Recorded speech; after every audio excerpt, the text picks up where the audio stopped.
Now, the next subject we are going to have a talk, and the subject is on some remarkable contributions of Bhaskaracharya. And for that, I want to invite on stage Dr. Bhagwati Prasad Chamola, Department of Mathematics, Jaypee Institute of Information Technology. And before you start, I want to give a small introduction about him. His educational qualification includes MPhil and PhD. He has 22 years of teaching experience, and his research interest areas include work experiences, functional analysis, fixed point theory, and fractals. He authored and co-authored many publications which include fractals via iterated functions and multifunctions, chaos and solitons and fractals, some approximate fixed point theorems, International Journal of Mathematical Analysis, and some coincidence theorems and stability of interactive procedures. Books and monographs written by him include Faculty of Distance Education, Gurukul Kangri Vishwavidyalaya, Haridwar, 2006, Life Member of Indian Mathematical Society, the Indian Science Congress Association, and Indian Society for History and Mathematics. Thank you so much, and put your hands together for Dr. Bhagwati Prasad Chamola.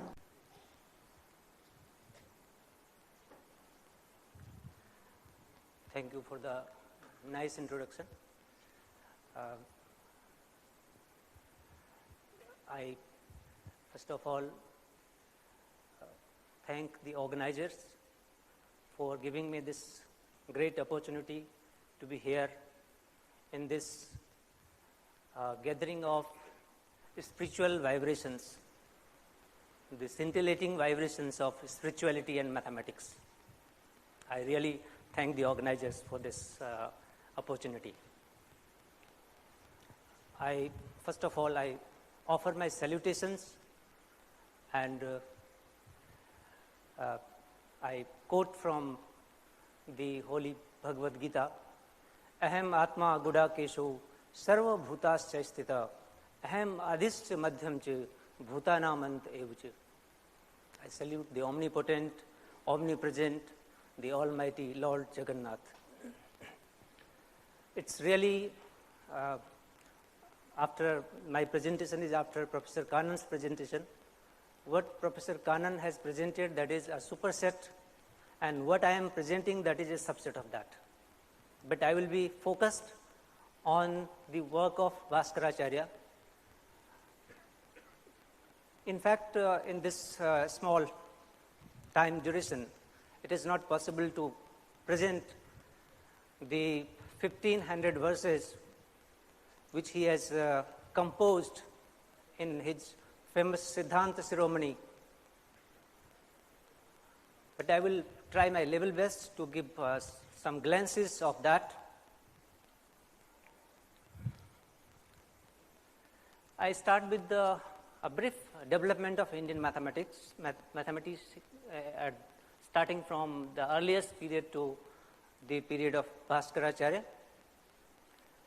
As already discussed and elaborated by Professor Kanan, the earliest non-text on mathematics is that of Solva Sutras.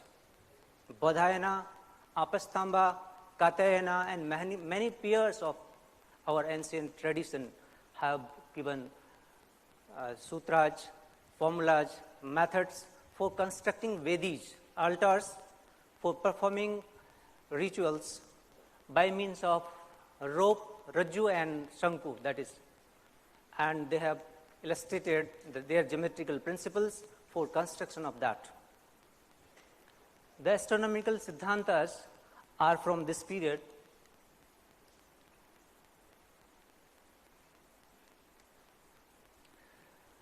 Then Panini's Ashtadhyayi, Pingala's Chand Shastra, It's approximately 300 BC. It's not the exact date is not there.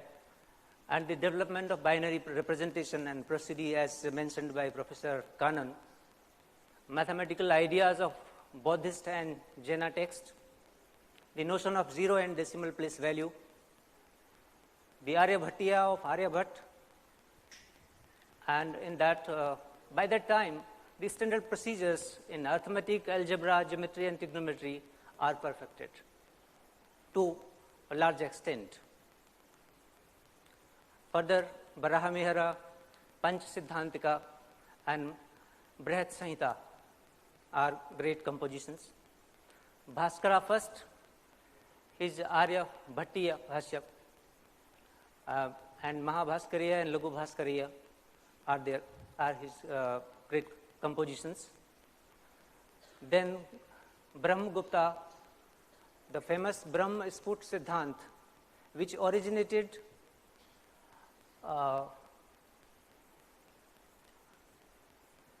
brainstorming analysis of objects in various scholars around the globe, starting from his period to till now. His Khanda Khadyaka and a commentary on the Aryabhatiya, that is just expanding the work of Aryabhata and giving his own contribution to adding to that. Further, the concept of negative numbers and development of algebra, the Bhaksali Manuscript, which was known in 1881. Bhaksali is the place in modern Pakistan. It was, at that time, it was in India. And it has, the time is traced approximately 7th to 8th century AD. And it includes about 72 pages of, in fact, handwritten, that is written in the Bhojpatra, which are not in a very well form, but still that has been there. Then Mahaviracharya write Ganit Sar Sangraha, in which he mentioned various methods, and he, just Professor B.D. Sharma has elaborated, Kimapi bahubi pralape, yat kinchid vastu tat sarvam ganitene vina nahi. Whatever real and unreal things in living and non-living things, if you want to represent them, mathematics is required for defining them. Then Prathuk Swami, Manjula, Aryabhatta second, Sripati. I am not mentioning there because it is time is very short, so I have just mentioned few names. Then Bhaskaracharya second in 1150 AD, which is Saka year 1036. He has written his great composition, the Siddhanta Shiromani, which comprises around 1500 verses, which were written very nicely with accomplished poetic beauty related to arithmetic, Bijganit, that is algebra, and astronomy, Goladhyaya. And so I will first give a brief of Bhaskaracharya's life. He himself written in his Goladhyaya, Rasgun Purna Mahi Sak Nrip Samayi Bhavon Mamotpati. I was born in the Saka year 1036, which is the 1114 AD. And I composed Siddhanta Shiromani at the age of 36. That means it is at the Saka year 1072 or 1150 AD. And he has mentioned further in Goladhyaya, he was from Bijjalbida, which is a place near to Sayadri mountain. Bhaskara's original home is considered to be Patan, although there are no solid evidence for that. And he has, in one of these inscriptions, which is available, which has been obtained from Sarji Deva temple of Patan in Maharashtra, where it is 9 generations, descendants of 9 generations of Bhaskara, starting from Trivikrama, then Bhaskar Bhatta, Govinda, Prabhakara, and then Maheshwara, then Bhaskara, then up to his grandson Changdeva. They have been mentioned there, and there is a quote of donation for setting up a school of mathematics to his grandson Changdeva. He has also mentioned that his name of his father is Maheshwara, which is also verified from that inscription. Asit Maheshwara iti prathitaya prathibyam. And he has also said his teacher was his father. Asit Maheshwara iti prathitaya prathibyam acharya varya padavim vidusam prapanna labdhava bodh kalika tatev chakre tajjen bij ganita lagu bhaskarena. So I have studied under the able guidance of my father, and he has made me to give the basics concepts so that I am in the capacity of writing Bij Ganita, and so it's a school. In fact, there is no firm of information regarding his schooling, but some of the scholars, some of the mathematical historians, they are of the opinion that he was from Ujjain School of Mathematics, where Brahmagupta, Varaha Mehra, and other studied. And he was rose to the head of the astronomical observatory at the Ujjain.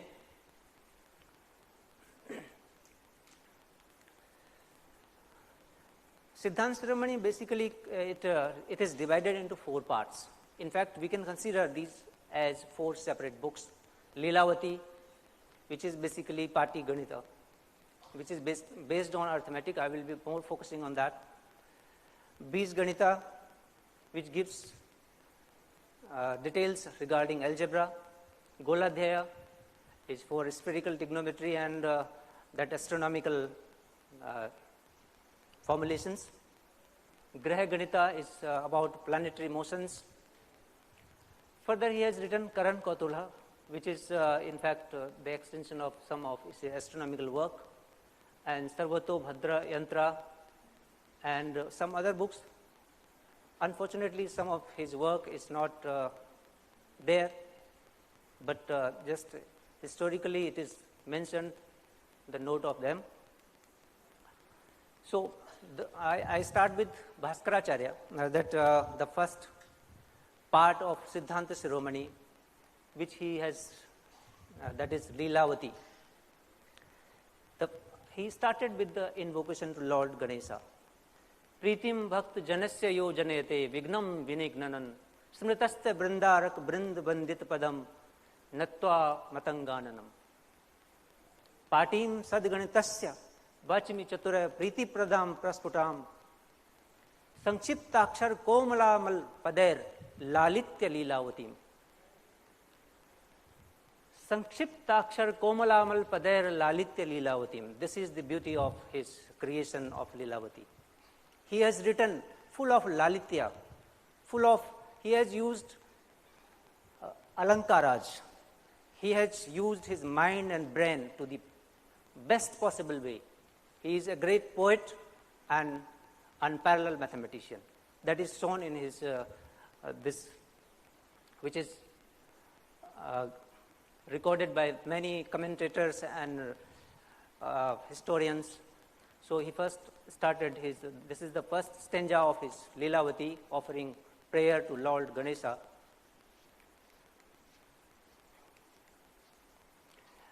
He, as per the prevailing traditions, just one question was there from some scholar, I think.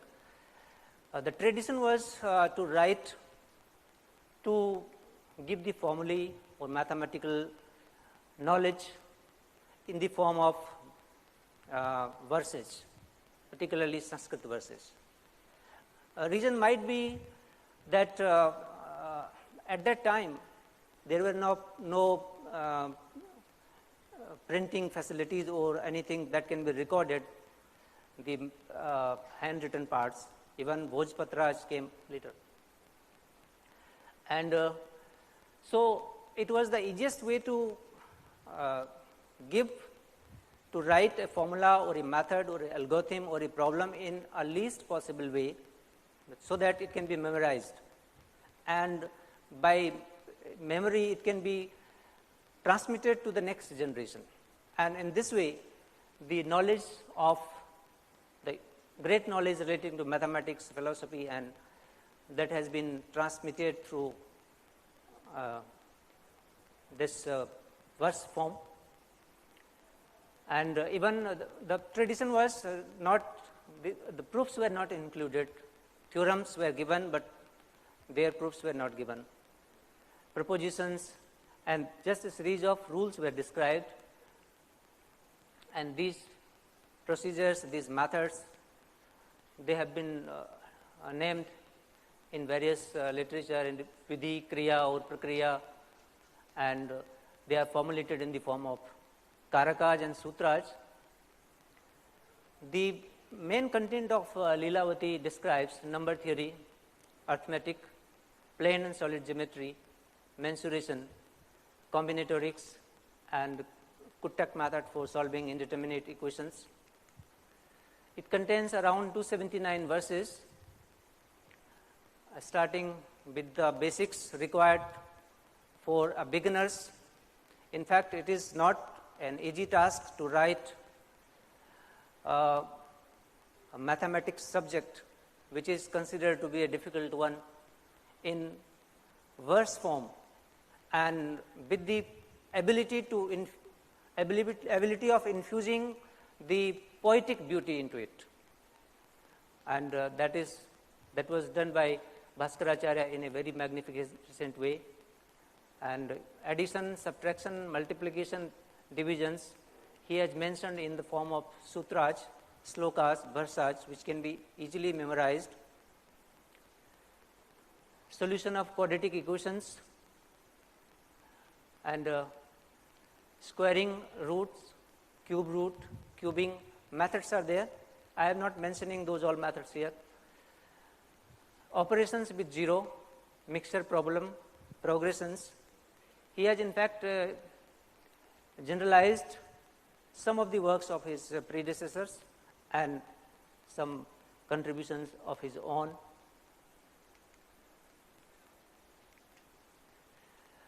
In geometry, he has given concepts regarding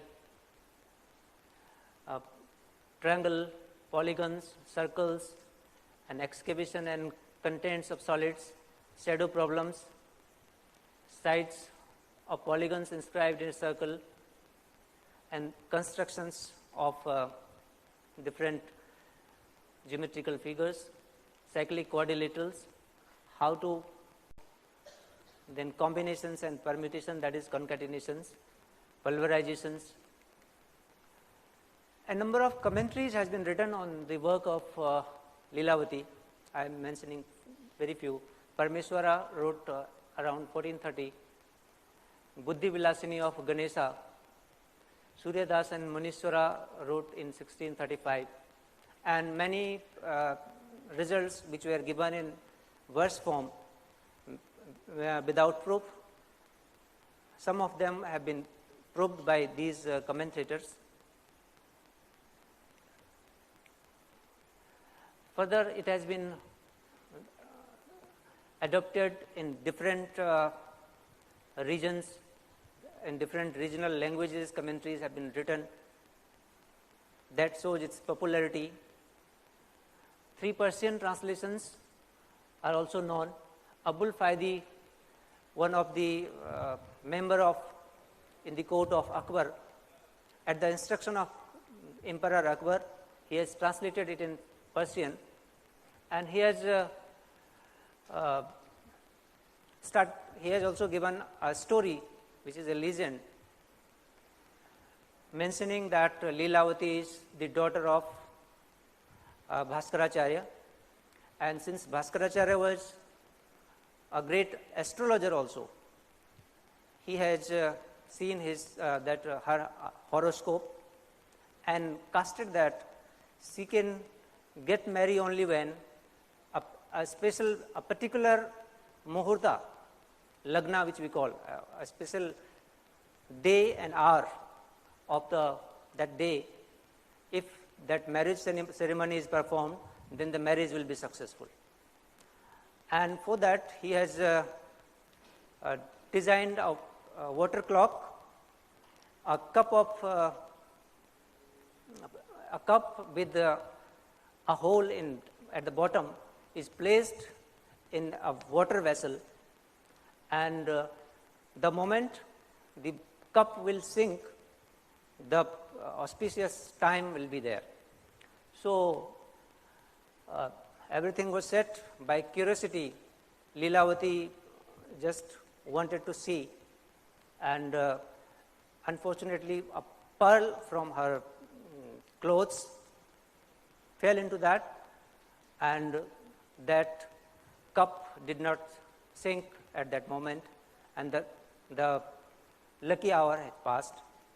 And see, this is, in fact, there is no authenticated evidence even in Leelavati that Leelavati is the daughter of Bhaskaracharya, but it is mentioned by Faidi in his commentary, in his translation. Then H.C. Colebrook translated this in English in 1870. So this shows the popularity of this book, and it served as a textbook over 800 years in various schools, and even I think in many of the Sanskrit colleges, Siddhanta Shiromani is taught nowadays also. So many translations and commentaries by various scholars. The next is the next part is algebra, and he has written Purva Proktam Vyaktam Avyakt Bijam Praya Prasna No Binaya Vyakta Yukta. We earlier discussed explicit calculations which are rooted in the analysis of indeterminate, the unmanifested numbers. However, usually the problems cannot be solved completely without the trick of indeterminates by people with weak intellect. So I will also explain the use of the indeterminates. So that is what he has given in algebra. He has written for his Bijganita, which comprise various rules, examples and problems, 6 operations with positive, negative numbers.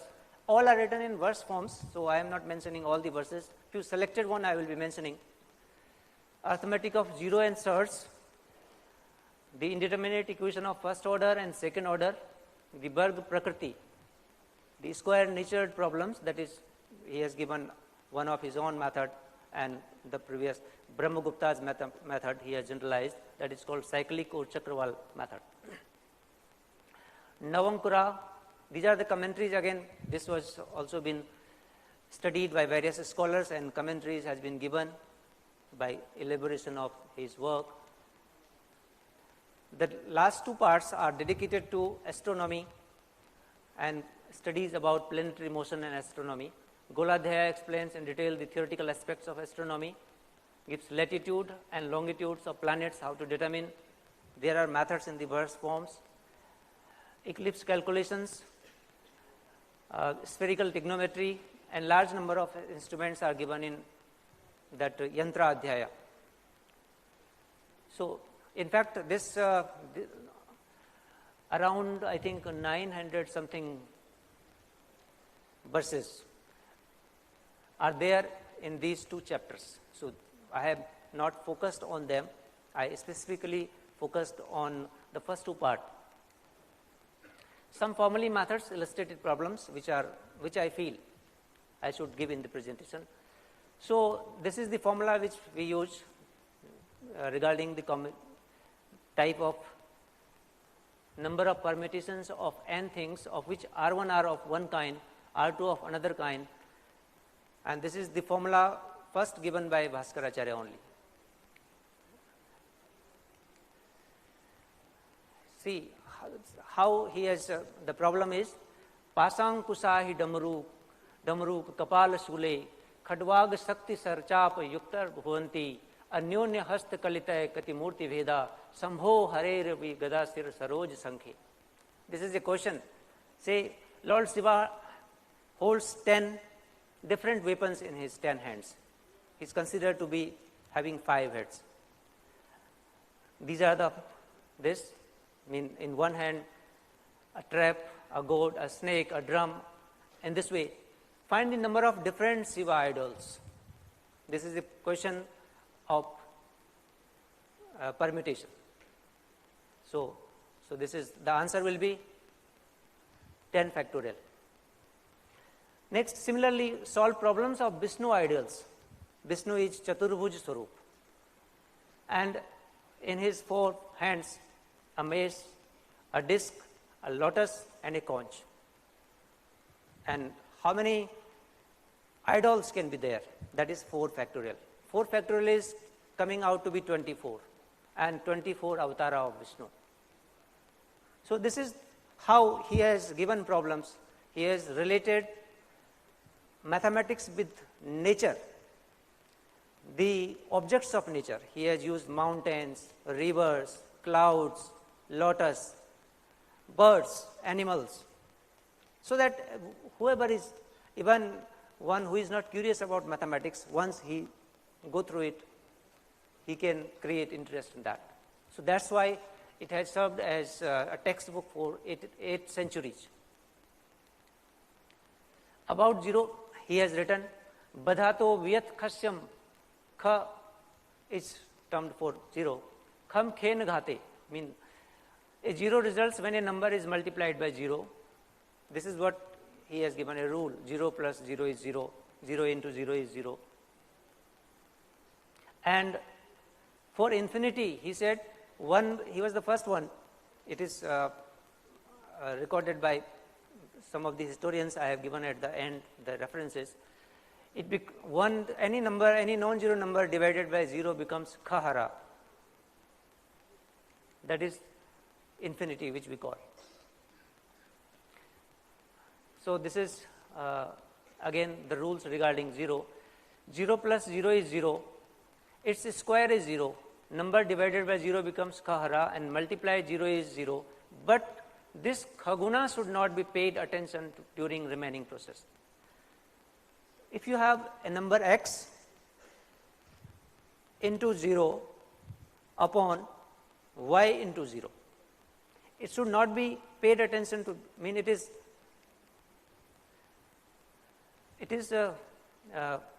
khahara is infinity, khaguna is, in that way it is just, see, there is no variation in this khahara by adding. This is the property of infinity. I think that is in the next slide. I will be going to show you.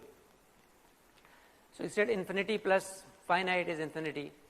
By adding or subtracting, just as the infinite stable Brahma is not affected by numerous living beings entering or leaving it at the time of dissolution or creation of the world. So that is infinity plus finite is infinity. So this is what he has established. If certain number is, this is what I want to tell you. If a certain number is multiplied by 0 and divided by 0, the answer should not be as either 0 or infinity. It should be retained as is for further calculations. In this sloka, that is the translation of that. This simply means x multiplied with 0, and he has given it to be x divided by y. And this can be interpreted by using modern notion of limit. Limit, if I just replace 0 by h, which is approaching towards 0, so limit x multiplied by h, so it comes out to be, it is easy to understand. So the idea of the infinite small calculus was there. It authenticates that. Another one problem I am discussing, a certain number is multiplied by 0 and added to half of the result, It is in fact in the stanza form. I think it's not there. If the sum so obtained is first multiplied by 3 and then divided by 0, the result is 63. Find the original number. So it is basically obtained by reverse process given by Bhaskaracharya. He has given this way: x multiplied by 0 plus half of the number, that is x into 0. This total is multiplied by 3 and the resultant is divided by 0. If it is coming out to be 63, what's the value of x? And this, if we just use the modern notion, so you can see with the help of limit, so the answer will be, we can easily compute the answer, that is h will cancel out and you can compute the answer. So it is computable. Otherwise, if we keep the first one, it becomes indeterminate. Another important method he has described, that is the method of pulverization, Kuttak. This is the first order equation, indeterminate equation. Find the integral solutions for this equation. This is exactly the equation which he has given in his Leelavati. It is actually transformed into this. It is in verse form. 100 times x minus 63y is plus minus 90, or left side is plus minus, so you can have that. So I have taken just one. How to solve this? Dividend is 100. He has given the rules for that. There are 4 stanza which are describing the rule for solving this. Divisor is 63, and if HCF is 1, this is said to be in improper form, and if it is HCF is not 1, then we just get out the common factor and that will be cancelled out, and then we transform this to in this form, and then we go on dividing. 100 is divided by 63, quotient is 1, remainder is 37, then 37 is dividing 63, quotient is 1, 37, 1 times 37, remainder becomes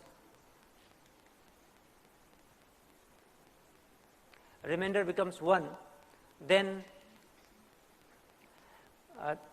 26 divides 37, quotient is 1, and in this way we can write quotient on the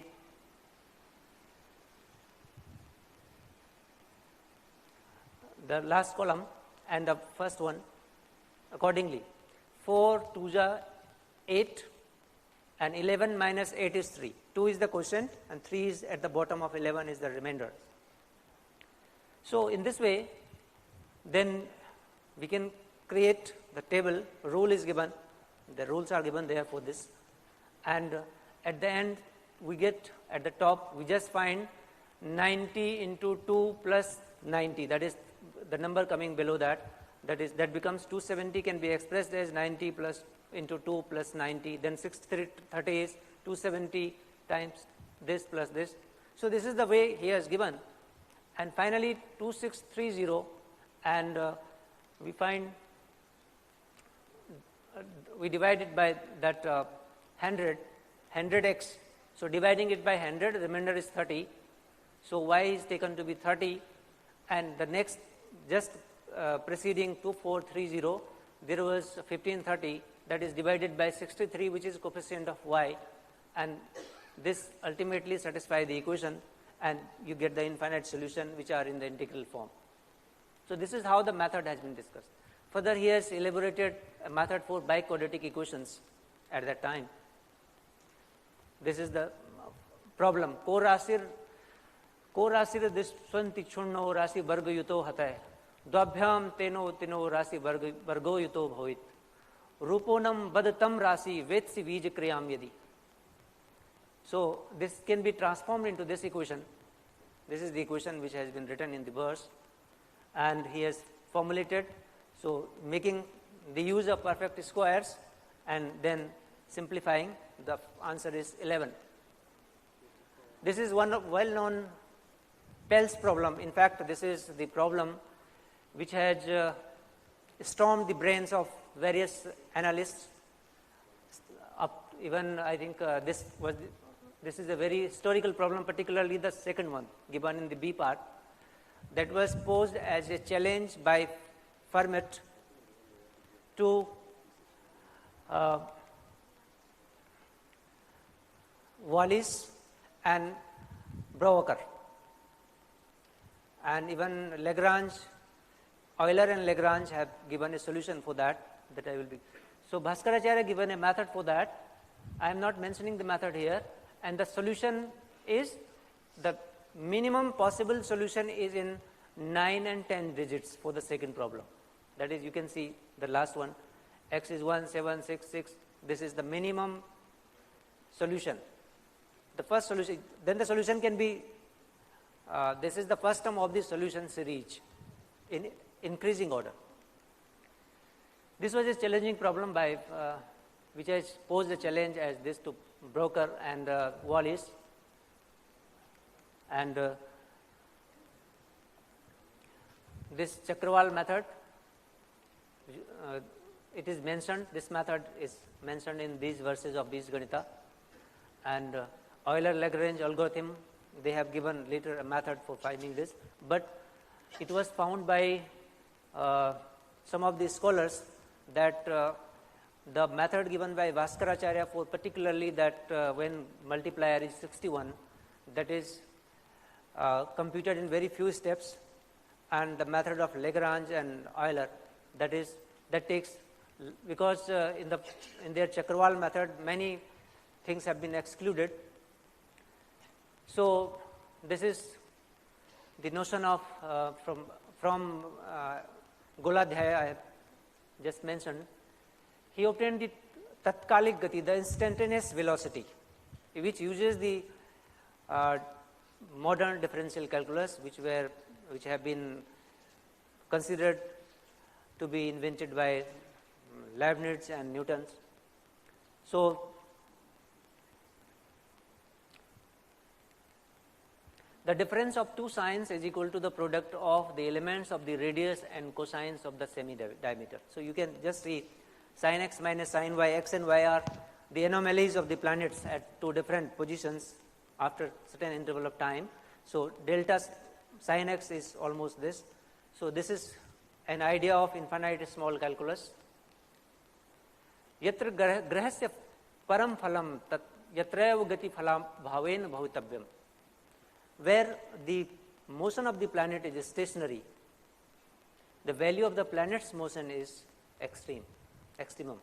Mean this is the condition for f dash x is 0. So this just reminds me of and many historians of the present Rolle's theorem. He was well aware of the concepts of limit and differential calculus centuries before Newton and Leibniz. This was also given by and few remarks. This is in the inscription of one inscription found in the temple Sarja Devi. Triumphant is the illustrious Bhaskaracharya, whose feats are revered by both the wise and the learned. A poet endowed with fame and religious merit, he is like the crest on a peacock. This is mentioned in the book which Professor Kanan also mentioned, that is by Joseph. He was Asto Vyakaranani Satch Visajam Vyachast Cha Ta Sahita Sat Tarkani Ganitani Panch Chaturo Vedan Dhite Smaya Ratnanam Tritayam Dvayam Ch Bubudhe Mimansaru Prantare Sad Brahmaekam Gadh Bodh Mahima Swasya Kavir Bhaskara. This is the glory of the great Bhaskara. So with this I conclude.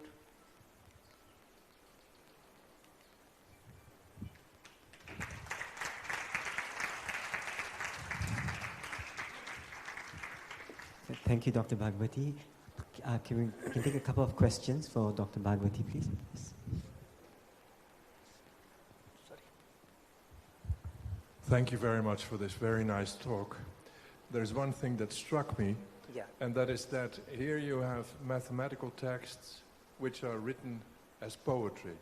Yeah. That's, according to me, unique. You don't find that anywhere else. And the question is, why is it? Why is it so? Why did they do it in this way? Was other knowledge also represented in the form of poetry, or was it to make it easier to remember? Yeah, this is the tradition of India. If we just go back to our texts, Sahitaj, at that time so it is an Indian tradition to do it in this way. Yeah, that was the tradition. It started right from the very beginning. Okay. Our Vedas, they are in verses. Okay. And Ramayana, up to that also. I mean, those, even if they are not related to mathematics, were also written in the form of poetry. Okay, thank you. That answers my question. Thank you.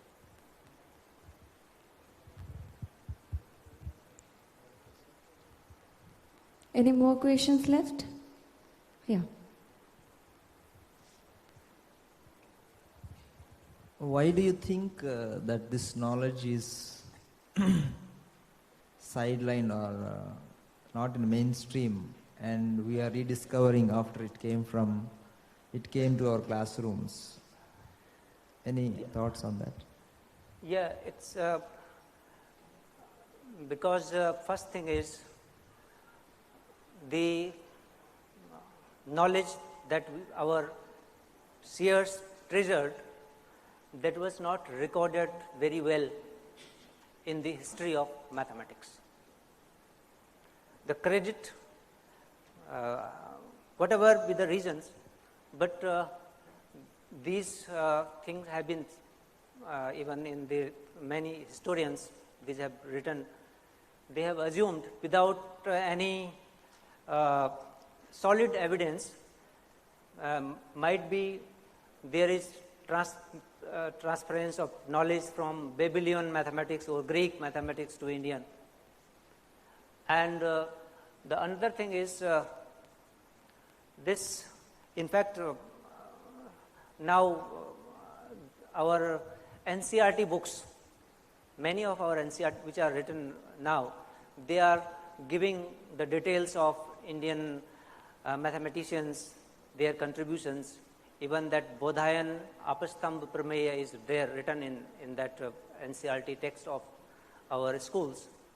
So it will be really and inspiring and to feel proud of the things if it can be included more in that form. So from wherever we get chance, in our even when I go to a class, so I start the things. The moment one say hello, so I say, what's the use of mathematics in this? So first you have to use the numbers. Then there is signal. Signal is wave. Wave is differential equations. Then is transformation. That is, the signal is digitized. There is a mapping, fx equal to something. Then there is inversion. And then comes we think of cryptography, the prime number theorems which were given by, in fact, the great Ramanujan. So wherever we, particularly those who are involved in teaching professions, they expose the things, then I think it will be an improving one. We could take one last question here, Dr. Bhagwati. Yeah. Dear Professor, it seems like, this formulation that has been now being represented in formulas, if this was not being formulated in the Western countries, our poetic pieces would not have give answer. Till my, I think to the best of my knowledge and whatever I have studied in the various literature relating to history of mathematics of India and abroad, so I am not aware of any such type of poetic relationship with mathematics. Yeah, so it seems like, something that has been happened in the East that has been proved by the West. Just like consciousness we have in the East, but now we're waiting for the formulation from the West. But there is some correlation, but I should say that whatever the formula that has been generalized coming from the Western education was not being formulated till today are poetic formula that has been equivalent would not have been proved. This is what I would like to say. No, one thing. So you mean the poetic formula that is given by, suppose, Bhaskaracharya. I have just quoted that Berg Prakriti equation, Chakrawal method, that was given in 1150, and this was posed as a problem by Fermat in 17th century. So, but that was in different way, that is in the prose form, that is a special case. So they have maybe from there that they have generalized the idea, and then they just want to search for that. Okay, thank you so much, Dr. Bhagwati. Now we'd like to call upon Dr. Christoph Wensmuller to please give a token of her appreciation to the speakers of this session. So first, a token of appreciation for Dr. Bhagwati.